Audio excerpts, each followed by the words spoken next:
Welcome to the Tomorrow Show. I'm Rocca. Do you like candy? Yeah. I do. And with thousands of candy on the market, the future of candy is bound to be sweet. How sweet? Take a look. All right, you can have the candy back.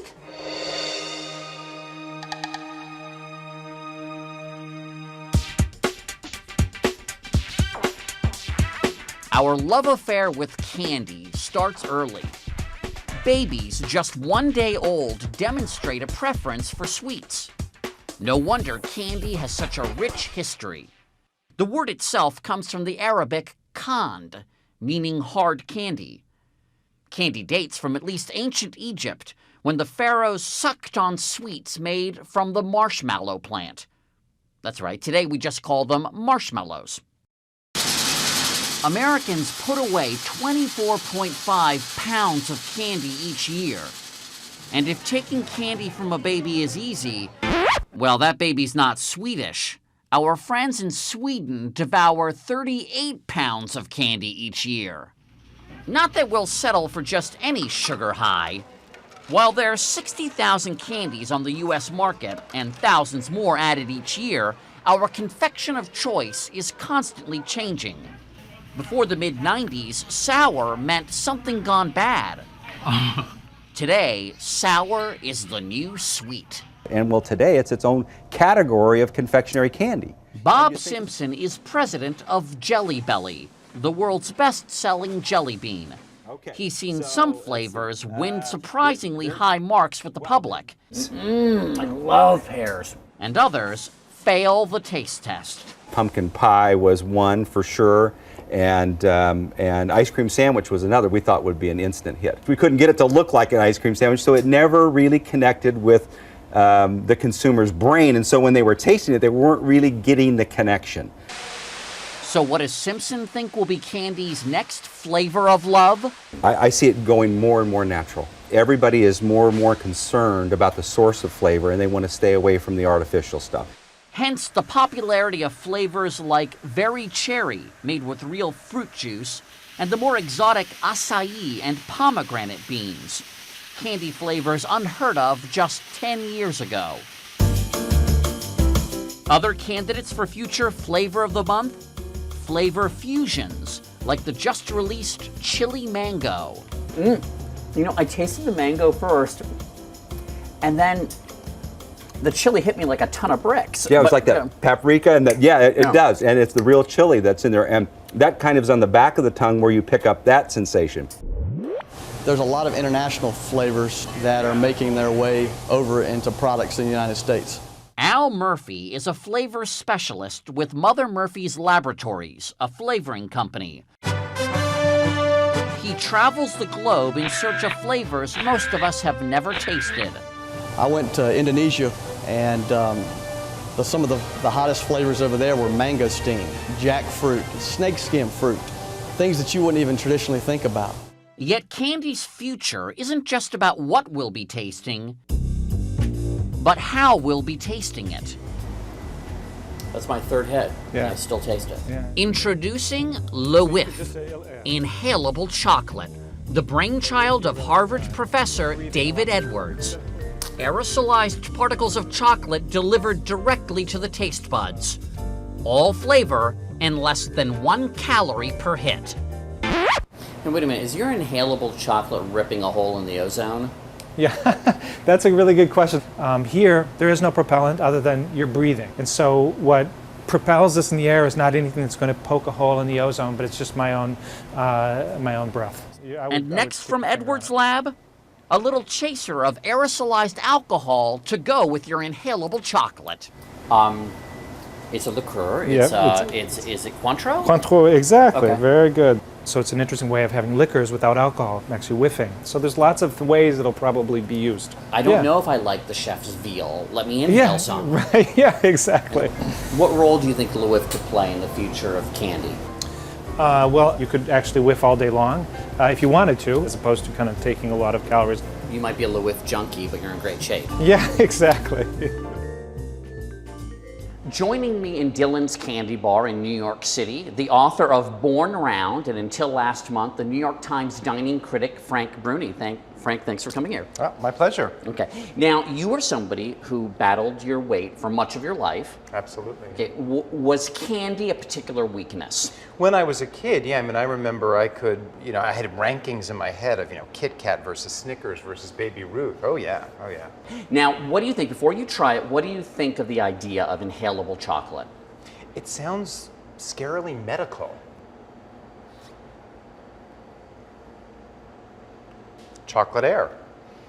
This is so not doing it for me. I'm sorry. The thing about eating is, you want to kind of feel the food in your mouth. Whether it's solid food that you're chewing on, whether it's a milkshake and there's that kind of, slushy rush of temperature. When it's reduced to air like this, I think your satisfaction is bound to be less. And the guy who brings flowers and a 12-pack of LeWiffs to a woman on a date? Well, first of all, if you're bringing a 12-pack of LeWiff, you're telling her you need to cut out the chocolate bars. So I think you've already started off on the wrong foot.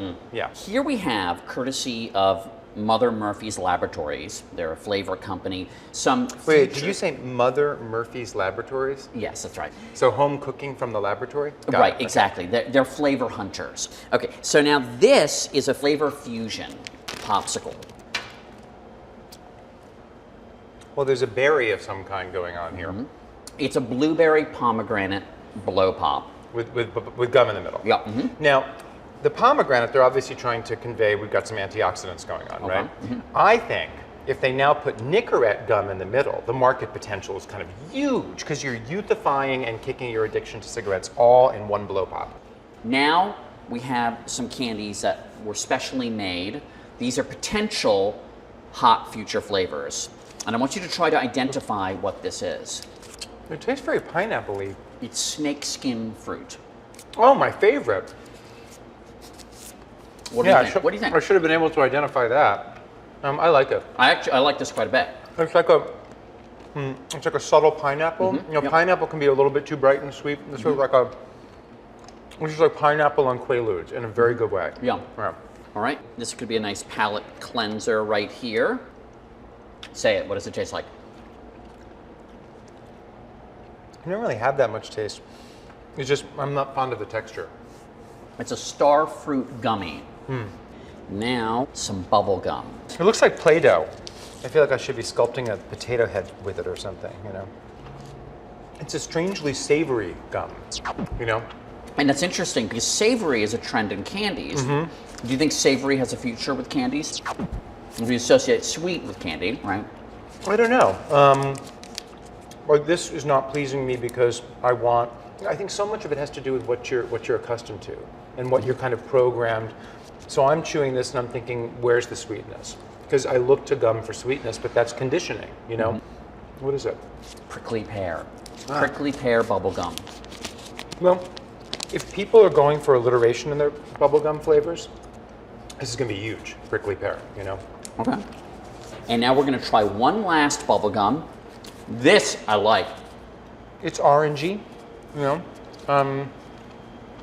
So it's like, given the fact that they're playing with off fruits, whatever, this is going to be something like kumquat or persimmon or something. It's persimmon bubble gum. I think that a certain kind of level of self-conscious foodie is going to love that they're doing a persimmon flavor as opposed to something they might find in one of their Starburst fruit chews. So I like this one. Okay, so just to wrap up here, of our future flavors or candidates for future hot flavor, what gets your vote? In order: snakeskin, followed by the persimmon, with prickly pear next, and the starfruit. Nah. We'll give the starfruit Miss Congeniality just to make it feel better. Frank Bruni, what do you think is the future of candy? The future of candy is bright. The future of candy is everything and anything candy wants it to be. Sky's the limit. It's morning in America for candy.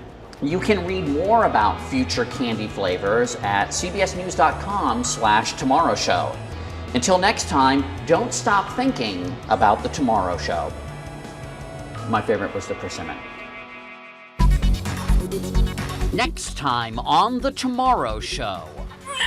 What if we could live forever? British actuaries have already stopped issuing long-term projections of life expectancy because they expect medical technology to eventually get to that point where there's an extra year of life expectancy added every year.